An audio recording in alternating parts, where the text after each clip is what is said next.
Assalamualaikum warahmatullahi wabarakatuh.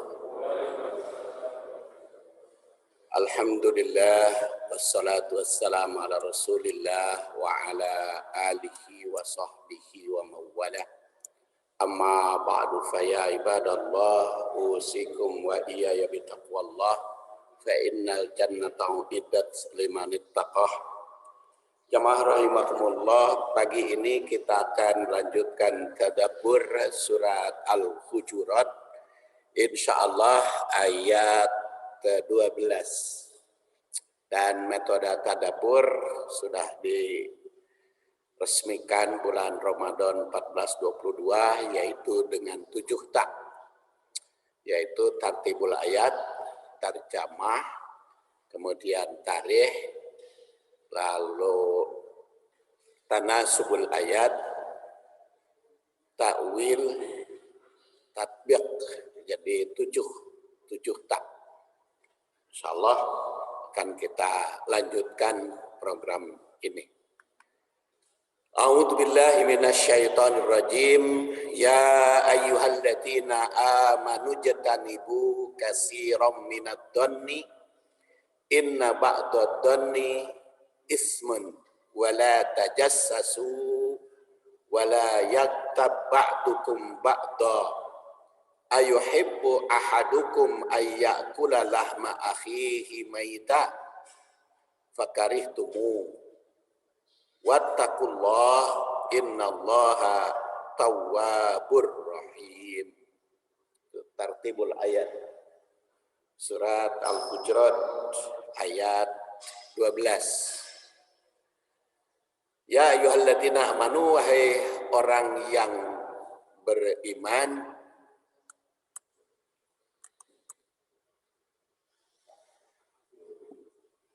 jauhilah kebanyakan dari prasangka. Sesungguhnya sebagian prasangka itu adalah dosa. Dan janganlah kamu mencari-cari kesalahan orang lain, dan janganlah sebagian kamu menggunjing sebagian yang lain. Sukakah salah seorang di antara kamu memakan daging saudaranya yang sudah mati? Dengan ada bertanya. Maka tentu kamu merasa kepadanya. Dan bertakwalah Allah, sungguhnya Allah Maha Penerima Tobat, lagi Maha Penyayang. Itu tarjamah yang tartibul ayat dan tarjamah surat Al-Hujurat ayat 12. Kita lihat tarikh ayat atau sejarah. Apa bedanya sejarah dengan asbabun nuzul? Di antara isi sejarah antara lain asbabun nuzul. Jadi kalau tarikh itu lebih luas dari asbabun nuzul. Kalau asbabun nuzul kan itu sebab turun. Tapi kalau tarikh mah bagaimana keadaan atau suasana ayat ini turun. Diriwayatkan bahwa ayat ini turun berkaitan dengan peristiwa dua sahabat yang menceritakan temannya. Mereka bicarakan sahabat yang dapat amanah Rasul untuk saling bantu. Namun ada yang menyangka bendahara Rasul itu kikir karena tidak menyediakan makanan untuk tamunya yang mesti dihormati. Jadi ini mah termasuk asbabun nuzul atau sababun nuzul. Menurut Al-Baghawi yang lahir 433 dan wafat 516 Hijriah, di selanjutnya dalam kurung tidak saya sebutkan nanti. Maksud dalam kurung itu lahir 433 wafat 516 Hijriah. Ayat ini sebagai teguran bagi sesama mukmin, jangan menyangka jelek atau membicarakan kejelekan orang seperti yang dilakukan para sahabat itu, mengungkapkan kejelekan orang. Itu adalah sababun nuzulnya. Dan tanasub ayat, tanasub itu kaitan antara ayat ini dengan ayat yang lain, yang sering juga di dalam ilmu tafsir munasabatul ayat. Tapi saya ingin nyasrah sedikit gitu metodenya, makanya disebut tanasub supaya 7 tak detik. Ayat 11, ya ayyuhalladzina amanu la yashar qaumun min qaumin asa ayyakunu khairan lakum. Ayat 11 itu menyeru orang mukmin dengan ya ayyuhalladzina amanu. Ayat ini juga dengan ya ayyuhalladzina amanu. Ini memberi isyarat bahwa perhatian Allah Subhanahu wa taala terhadap orang mukmin itu benar-benar sangat mengesankan. Jadi kalau dipanggil sesuai dengan jabatan, kedudukan itu kan senang. Kita dipanggil oleh sesama umat yang dipanggil jabatan kita. Umpamanya Pak Lurah atau Pak Camat atau Pak Kapolres atau Pak Presiden, Pak Menteri. Nah, karena jabatannya dipanggil dengan panggilan tersebut, kan kita enak. Jadi ini perhatian Allah Subhanahu wa taala kepada kita. Ya ayyuhalladzina amanu. Nah, beberapa kali bahkan di dalam Al-Hujurat ini. Sejak ayat pertama, ya ayyuhalladzina amanu. Di sini juga ya ayyuhalladzina amanu. Ini akan berkesan bagi orang mukmin. Ya ayyuhalladzina amanu kutiba alaikumusiyam. Ya ayyuhalladzina amanu idza nudiya lis-shalah min yaumil jum'ah. Jadi bahwa yang dilarang pada kedua ayat ini merupakan kepentingan sesama mukmin. Baik ayat sebelum yaitu surat ayat 11 maupun ayat 12 itu berkaitan dengan sesama mukmin. Kemudian kaitan kedua, pada ayat 11 diseru agar mukmin tidak boleh mencela sesama. La yaskhar qaumun min qaumin. Maka pada ayat 12 diseru orang mukmin itu agar jangan buruk sangka. Boleh jadi mencela dan mengolokkan sesama mukmin itu disebabkan buruk sangka. Jadi karena prasangkaan buruk maka mencela orang atau memperolokkan. Jadi kedua ayat ini saling berkaitan. Apakah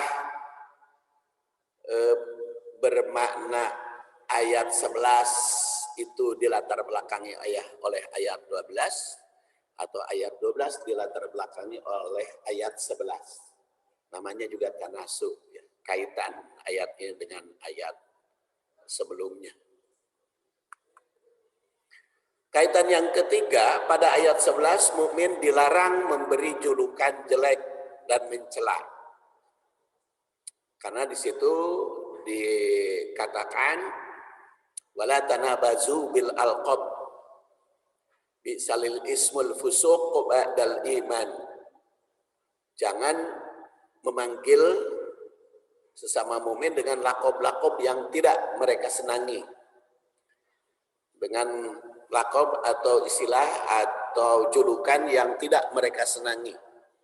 Dan sejelek-jelek panggilan adalah panggilan fasik terhadap orang mukmin. Itu merupakan panggilan buruk, sejelek-jelek. Jadi manggil fasik saja kepada sesama mukmin itu tidak dibenarkan. Apalagi kalau lebih dari itu. Nyebut munafik, nyebut kafir. Itu sangat jelek. Nah, memanggil fasik saja, fasik itu kan kamu itu orang durhaka gitu ya. Orang yang berbuat maksiat tidak boleh terhadap mukmin. Bi salismul fusuq ba'dal iman. Itu al fusuq ba'dal iman. Bahkan ditegaskan harus bertaubat. Jadi pada ayat 11, mukmin dilarang memberi julukan jelek seperti panggilan fasik. Maka pada ayat ini ditegaskan agar menjauhi kasiran minadon, banyak prasangka yang berdampak buruk. Dengan demikian, yang dilarang ayat sebelumnya dirangkaikan dengan larangan berikutnya.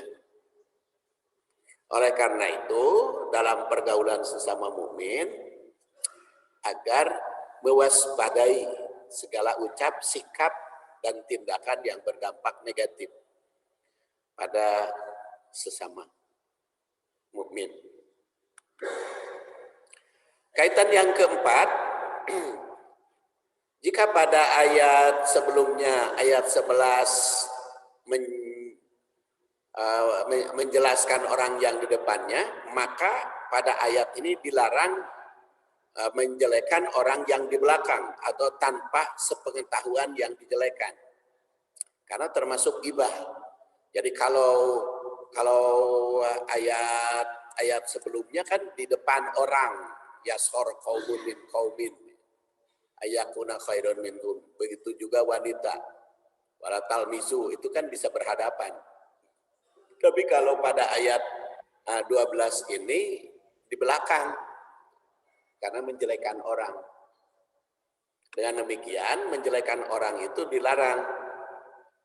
Jadi bukan hanya di depan orang, tapi juga di belakangnya. Bukan hanya diketahui orang, tapi juga tidak diketahui. Kalau tidak diketahui itu namanya mengumpat. Tapi kalau menjelekan di depan, itu yashar qaumun min qaumin. Kemudian kaitan yang kelima, menjelekan sesama mukmin dilarang. Ini dikoreksi saja nanti tulisan-tulisannya. Bahkan dalam ayat ini dilarang pula menyangka jelek. Jadi menjelekan orang dilarang. Bahkan bukan hanya menjelekan, menyangka jelek saja. Kalau kepada mukmin itu sudah tidak dibolehkan. Jadi bukan hanya menjelekan, purba sangka jelek saja dilarang kalau sesama mukmin. Tapi kan di sini sesama mukmin ya. Ya ayyuhalladzina amanu panggilan lagi. Tapi kalau kepada kafir mah waspada. Kepada orang yang tidak beriman. Jadi betapa kewajiban baik sesama mukmin itu harus baik. Bukan hanya dalam ucapan di depan, tapi juga di belakang. Bahkan bukan hanya menjelekan, tapi juga berprasangka jelek sesama mukmin. Kita yang berikutnya tafsir. Ya ayyuhalladzina amanu jtanibu katsiran minadh-dhanni. Panggilan ya ayyuhalladzina amanu merupakan panggilan kelima dalam surat Al-Hujurat ini. Ya ayyuhalladzina amanu la tuqaddimu baina yadayillah. Ya ayyuhalladzina amanu la tarfa'u aswatakum fawqa sautin nabi. Ya ayyuhalladzina amanu in ja'akum fasikum binaba'in fatabayyanu. Ya ayyuhalladzina amanu ayat 11 itu keempat, dan yang kelima ya ayyuhalladzina amanu ayat ke-12 ini.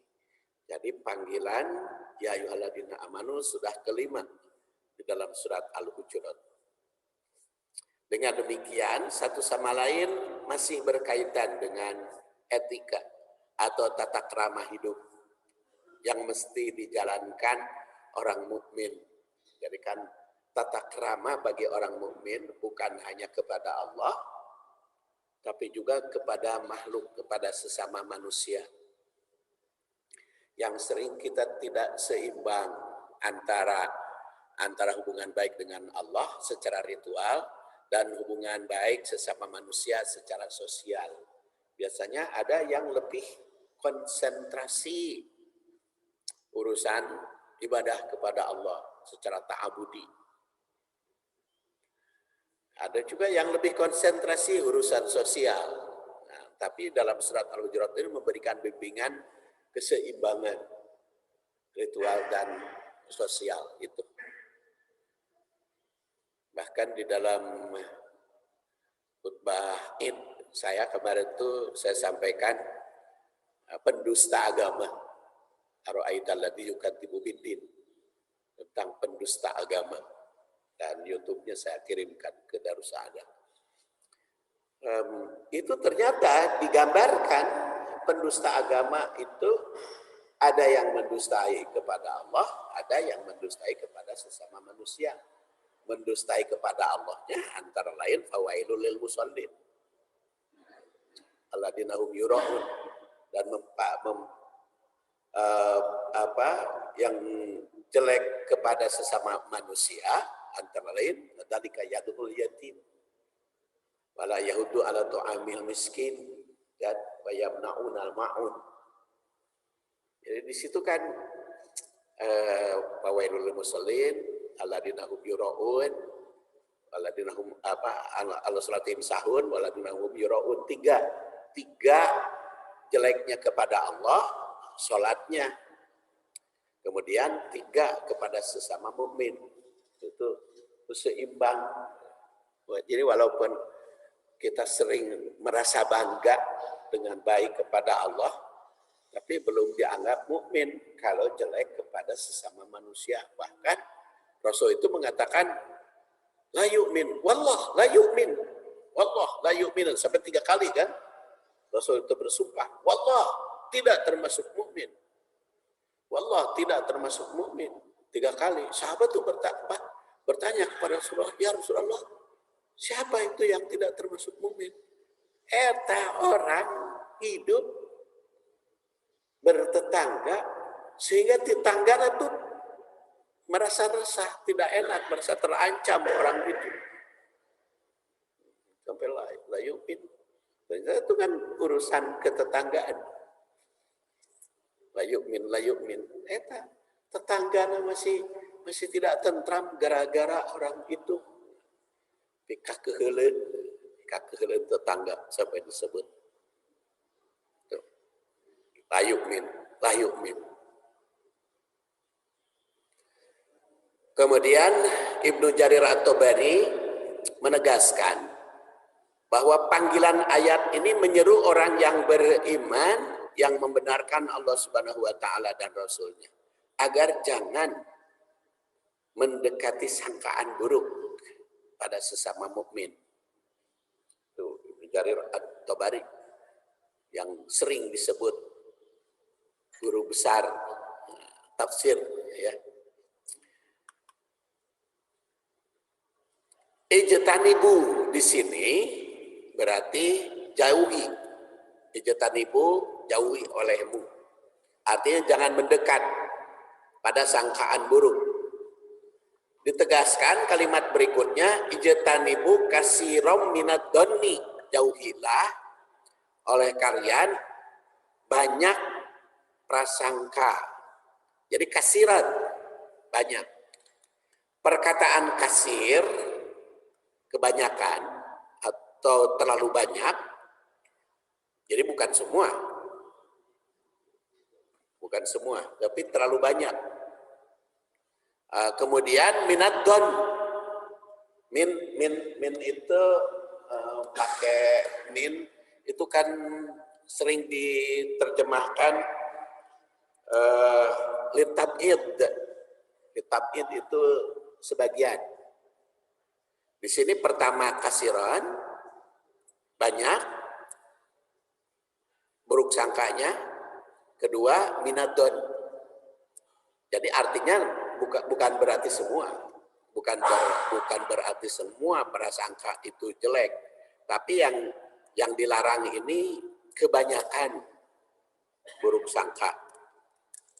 Jadi kebanyakan kasiran, kemudian juga minadon.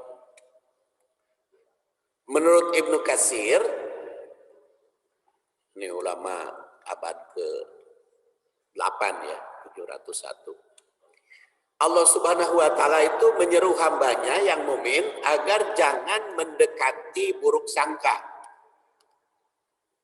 baik pada kerabat ataupun siapa saja, karena dapat membahayakan kekeluargaan di antara mereka.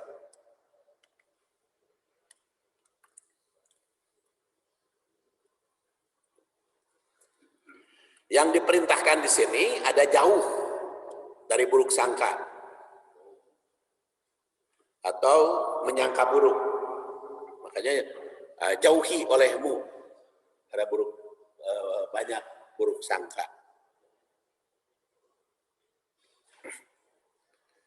Yaitu menyangka bukan pada proporsinya.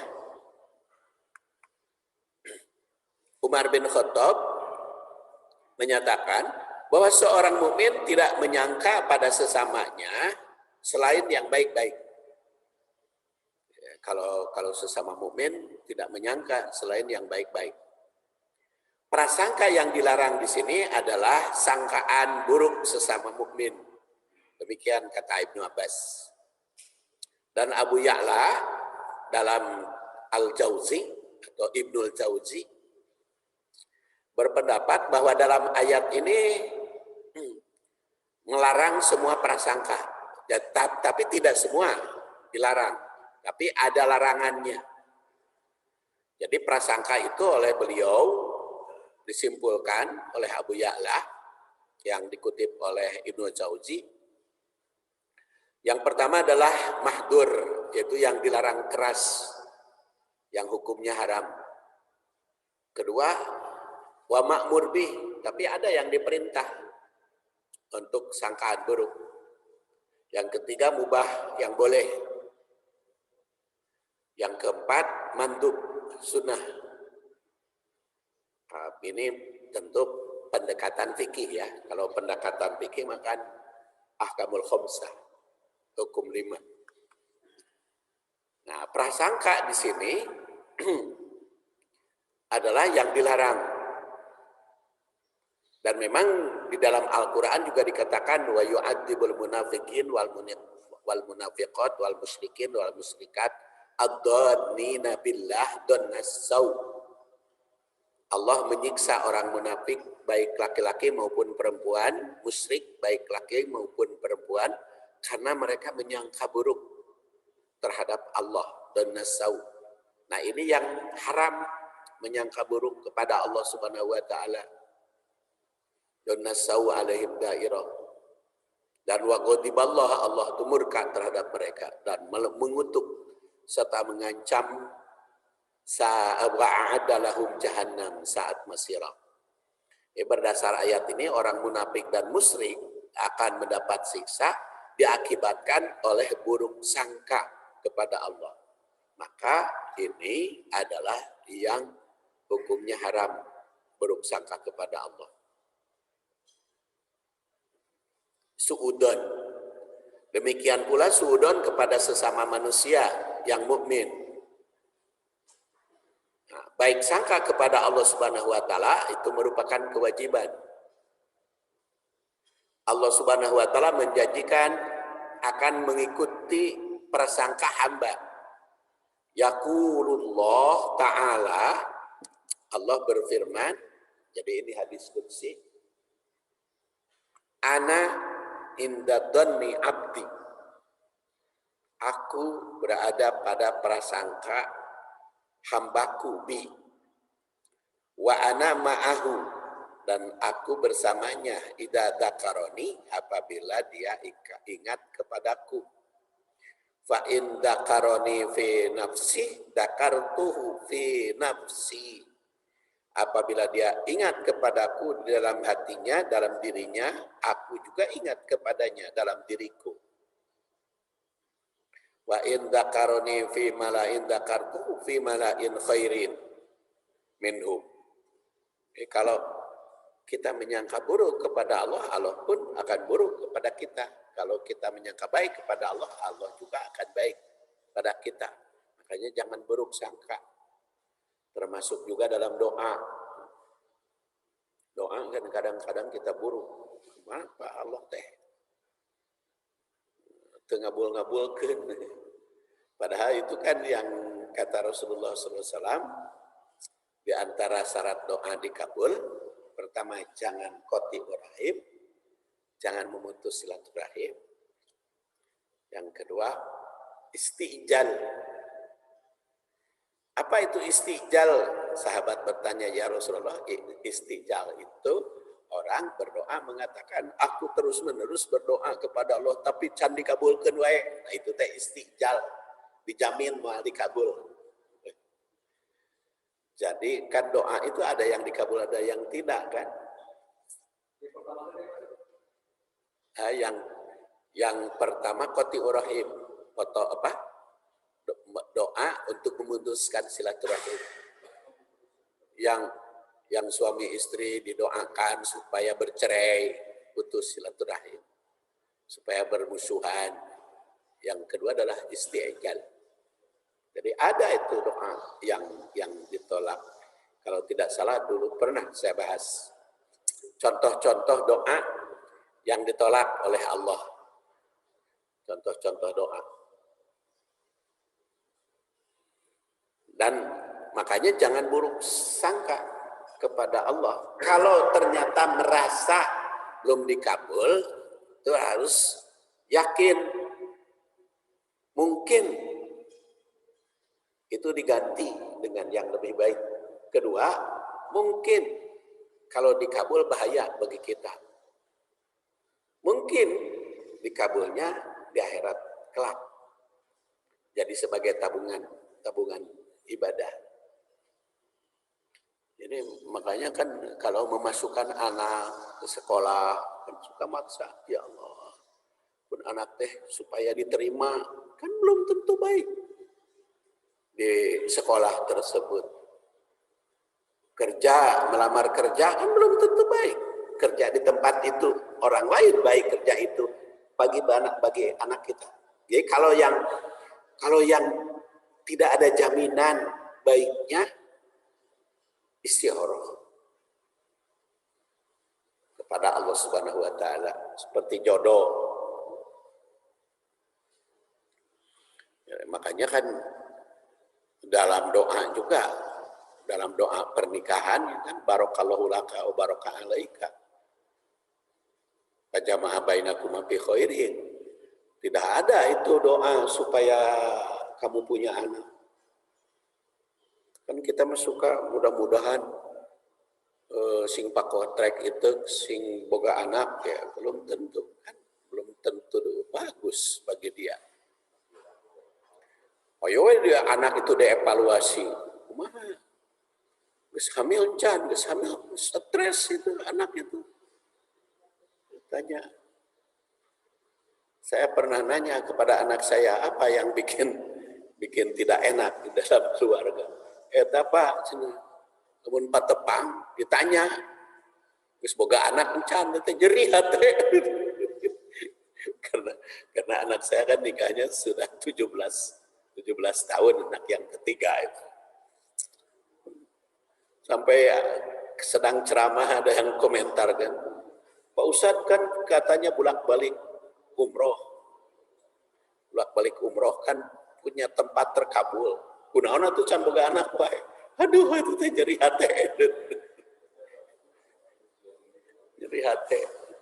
Kenapa kok dipaksakan? Kan kita tidak tahu punya anak teh baik atau tidak kan kita nggak tahu itu. Bagi kita itu. Jadi makanya kalau yang belum pasti, makanya paling-paling gini aja doaannya. Kalau Engkau ya Allah akan menganugerahkan anak kepada mempelai ini, berikanlah anak yang soleh. Kalau Engkau mau memberi anak, jangan dipaksakan. Oke, jadi karena sedang pengantenan sudah dibebani harus punya anak, begitu tidak punya anak itu jadi stres. Begitu tidak punya anak, hanya harus kita dalam berdoa itu pilih. Kalau masih diragu masih belum pasti baiknya kepada Allah, istikharah saja. Dan buktinya kan anak saya juga bisa ngurus. Kebetulan kakaknya meninggal, istri kakaknya meninggal, tidak Istikharah juga doa. Doa istikharah juga. Salat istikharah itu doa. Itu salah satu manfaatnya. Anak saya juga bisa ngurus anak yang ditinggal wafat ibunya. Padahal dia masih kecil.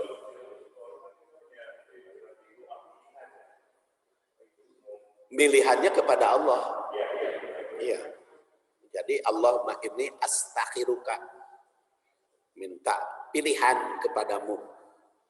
Ya kalau istri kita tidak hamil-hamil itu ya Allah, kalau Engkau akan anugerahkanlah anak yang soleh.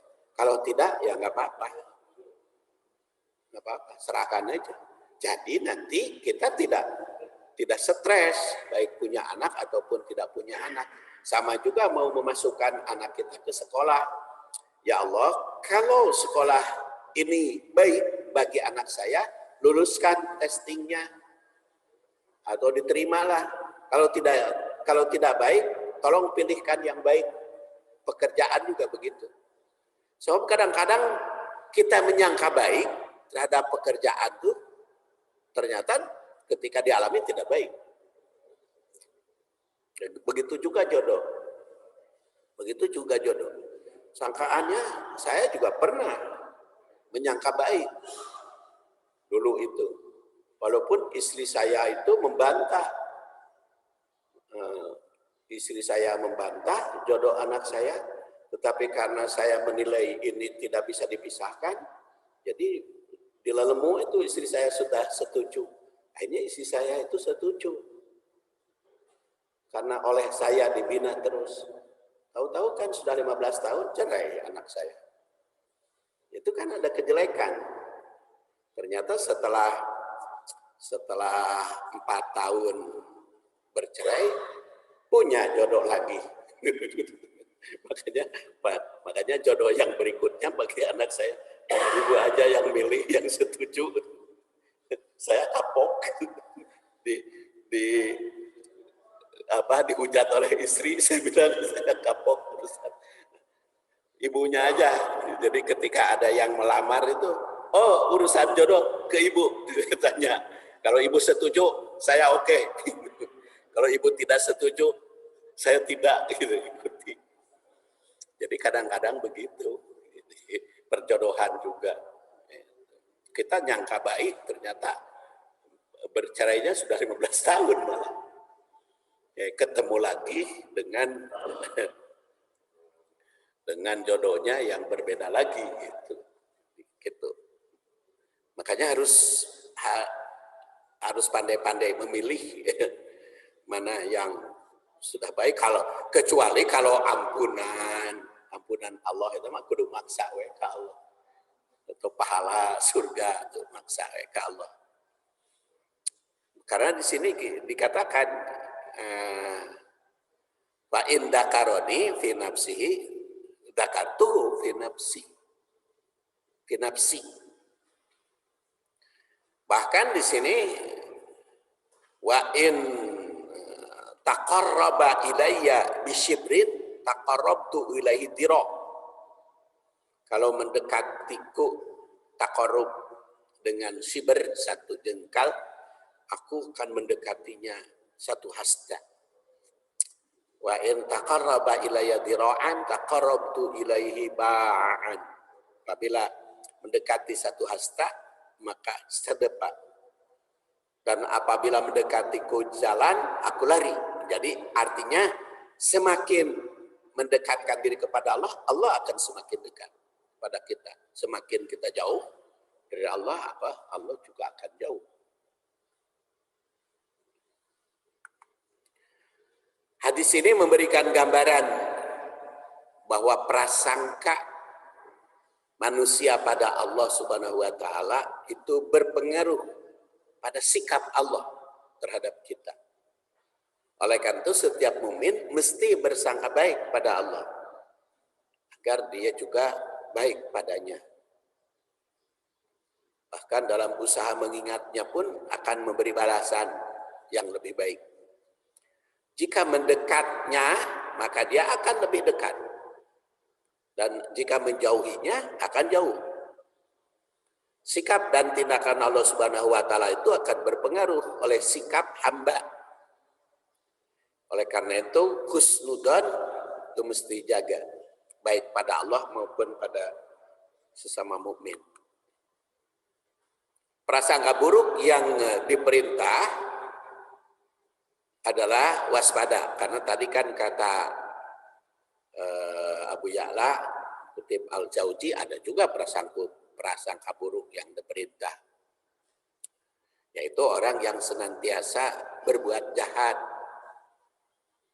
Orang itu karakternya memang jahat, tukang tipu, tukang korupsi, tukang membikin orang penilaiannya. Nah, ada waspada. Prasangka pada orang seperti itu diperlukan agar terhindar dari bahaya yang mengancam. Keselamatan diri dan pihak lain itu sangat diperlukan. Jangan sampai bertambah korban dari kejahatan. Jika ternyata ada orang yang seimbang antara perlunya waspada dengan kemanfaatan, maka hukum prasangkanya itu bisa jadi mubah. Jadi kalau ternyata antara keburukan dengan kebaikannya itu seimbang, lalu kita ada sangkaan, itu makanya mubah.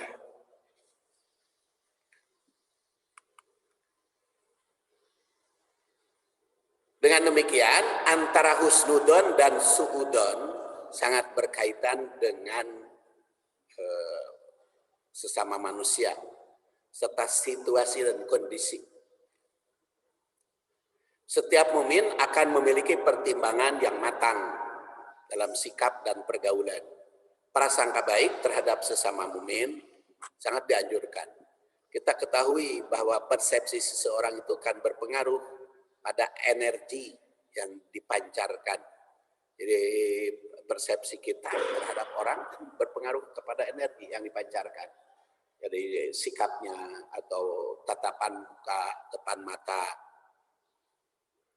Jika ada prasangka buruk, maka energi negatif akan terpancar dari raut muka, wajah, dan penampilan.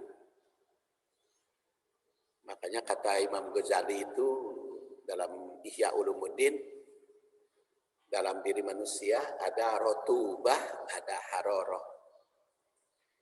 Imam Ghazali itu banyak ya karyanya cukup banyak. Ihya Ulumuddin itu besar sekali bukunya. Pada usia dia cuma 55 tahun, lahir 450, wafat 505. 55 tahun usia hidupnya di dunia, karyanya besar. Makanya saya tuh bertanya kepada diri kita, saya sudah 68 tahun ini, karya apa? Imam Ghazali 55 tahun, Imam Syafi'i 54 tahun, karyanya besar. Jadi, saya bertanya untuk masyarakat, kalau saya meninggal, karya apa? Sampai di mana? Wah, padahal dulu Imam Ghazali, Imam Syafi'i macan ayah laptop, can ayah internet, mengkaji hadisnya itu ya, mengkaji hadisnya itu kan harus meneliti sendiri.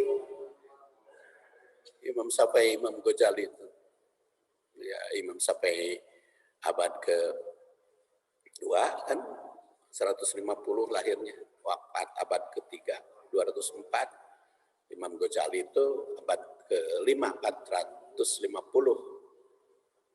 wafat 505. Pada itu masih pakai kalam nulisnya juga. Sekarang tinggal klik. Mencari hadisnya juga gampang. Sekarang mencari ayat, mencari hadis, tafsiran kan gampang. Saya aja bisa bicara nyebut tahun-tahun hidup segala macam, dan gampang aku sekarang.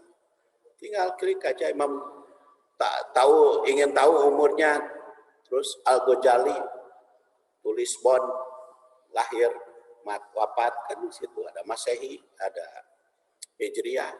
Tinggal asal rajin, asal rajin. Jadi kata Imam Ghazali itu ada rotubah, ada haroroh dalam diri manusia.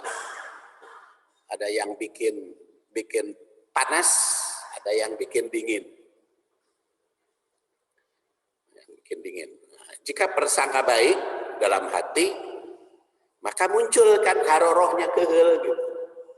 Tapi kalau prasangka baik, dingin apa? Rotubah, dingin, sejuk. Kan kita suka berpesan mudah-mudahan ceramahnya menyejukkan. Kalau saya katakan jangan hanya menyejukkan, bikin panas juga harus. Karena diri manusia itu ada rotubah, ada haroroh. Jadi ada penceramah yang bikin panas gitu. Supaya mikir. Ada yang bikin sejuk, jangan sejuk terus. Kalau sejuk terus mah nggak panas-panas, nggak ada nafsunya. Jadi nafsunya tidak muncul. Jadi, itu makanya ada ke raut muka dan sebagainya. Inna ba'dodoni ismun. Sungguhnya prasangka buruk itu ismun. Sebagian ya, di sini dikatakan ba'do, sebagian buruk sangka itu ismun, karena ada juga yang perlu. Seperti jelaskan bahasan ayat sebelumnya bahwa adon itu sangkaan yang cenderung mendekati keyakinan. Jadi dulu pernah kita bahas tahapan-tahapan prasangka, tahapan sangka. Kalau 0% sangkaannya itu namanya kufur. Jadi kalau sama sekali pokoknya tidak 0% kepercayaannya itu kufur. Kalau prasangka lebih besar, prasangka buruknya lebih besar itu suudon. Kalau ragu antara buruk dan baik itu roib. Sak. Yaitu roib tadi ya. Roib jadi 0% itu kufur. Kemudian ada sedikit 25%-an lah mungkin sangka baiknya itu roib. Kalau 50% antara buruk sangka dengan baik sangka itu adalah syak. Kalau lebih percaya baiknya itu husnudon atau don. Dan kalau 100% percayanya itu iman. Itu 100% percayanya iman. Kemudian ba'do, jadi termasuk dosa. Ba'do doni, suudon, ba'do doni. Makanya iyakum waddon, Rasul bersabda, fa inna donna akdabul hadis. Jauhi buruk sangka. Buruk sangka itu, jadi suudon itu lebih kepada jeleknya, karena 75%-nya donnya, jadi mencangka buruknya. Tapi kalau roib mah nggak termasuk. Kalau roib itu ragu karena orang itu seimbang antara perbuatan jahat dan perbuatan baiknya, sehingga kita ada sak di dalam hati, itu tidak termasuk dosa. Yang termasuk dosa ini kan don, iyakum wad don.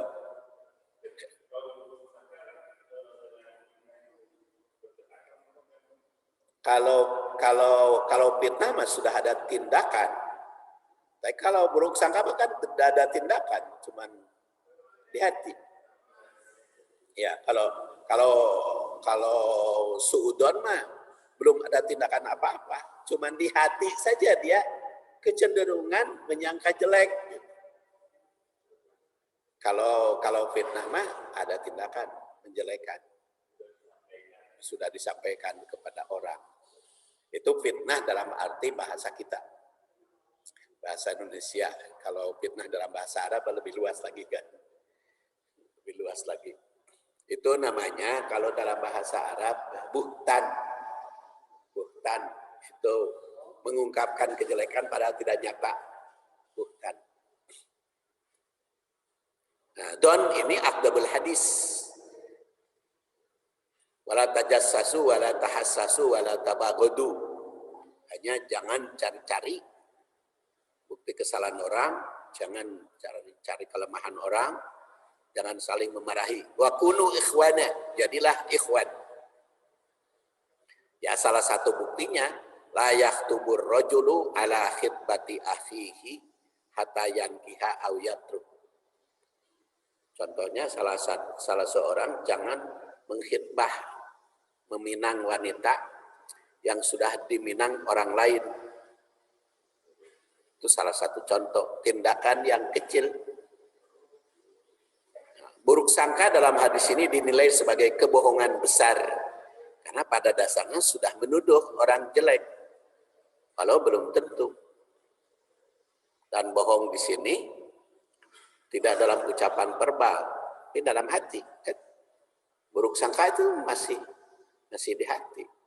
Belum bertindak, sudah dilarang. Jadi dirangkaikan dengan tajassus. Wala tajassasu. Cari-cari kesalahan, kelemahan, dan aib seseorang. Kemudian dilarang pula tahassus, yaitu mencari kelemahan orang, bertanya-tanya pada pihak lain tentang kesalahan seseorang. Jadi ada dua kata, rangkaikan tahassus dan tajassus. Walaupun maknanya bisa sama.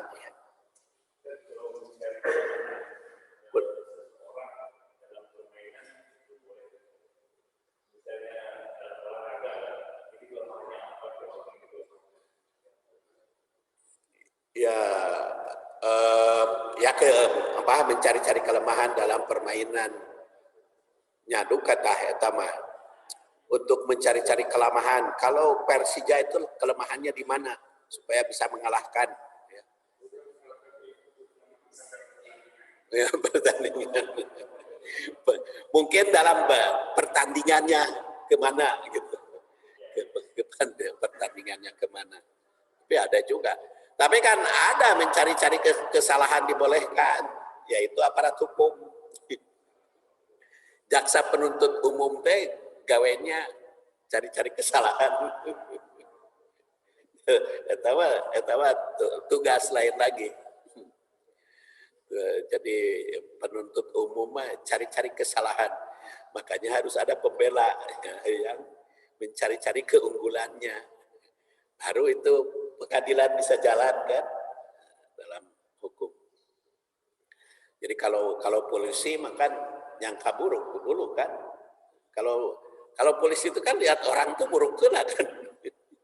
Kalau polisi selalu bersangka baik mah moal naon itu. Jadi moal eta larangan mudik teh moal jalan. Kalau polisi wah itu rame-rame beneran eta mah baik. Jadi moal naon. Jadi ada yang tajassus dalam aparat hukum.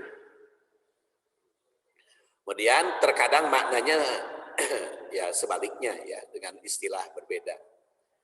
Nah, Al-Bukhari juga dalam Al-Bukhari tekankan kunu ikhwana dalam hadis Al-Bukhari tadi. Jadilah orang bersaudara. Jadi penekanannya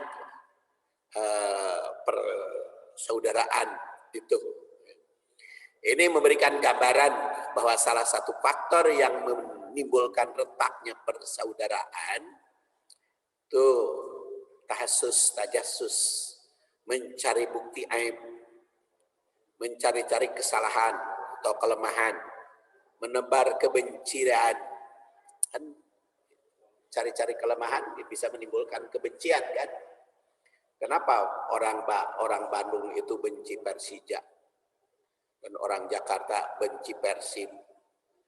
Tapi kan asal nama karena sepak bola, tapi ya nyangkana teh karena tindakan supporter, itu yang bahaya.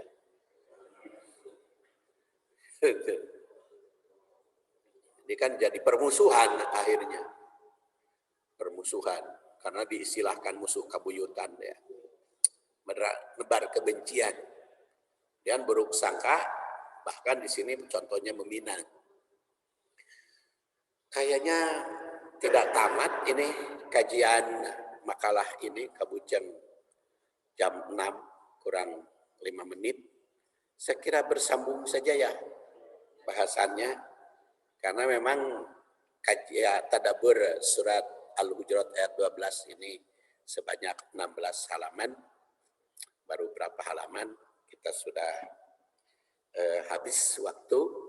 Saya kira akhiri saja, insyaallah. Nantilah kita pertimbangkan apakah bulan depan membahas makalah ini.